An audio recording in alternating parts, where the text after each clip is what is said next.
मसाजोग प्रकरणामध्ये आपण शशिकांतजी यांनी मुद्दा उपस्थित केला होता। या प्रकरणातील 8 आरोपीपैकी 7 आरोपी अटक झालेले आहेत। कृष्णा आंधळे फरार आहे। कोणत्याही आरोपीला जामीन मिळालेला नाही।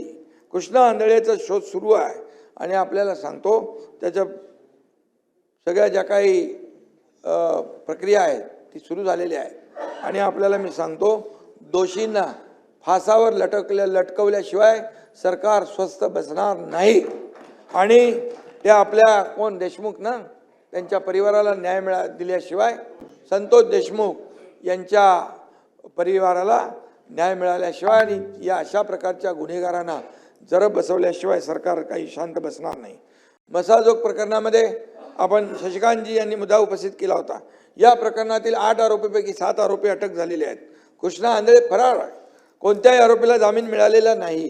कृष्णा आंधळेचा शोध सुरू आहे आणि आपल्याला सांगतो त्याच्या सगळ्या ज्या काही प्रक्रिया आहेत ती सुरू झालेली आहे आणि आपल्याला मी सांगतो दोषींना फासावर लटकवल्याशिवाय सरकार स्वस्थ बसणार नाही आणि ते आपल्या कोण देशमुख ना त्यांच्या परिवाराला न्याय दिल्याशिवाय संतोष देशमुख यांच्या परिवाराला न्याय मिळाल्याशिवाय आणि या अशा प्रकारच्या गुन्हेगारांना जरब बसवल्याशिवाय सरकार काही शांत बसणार नाही।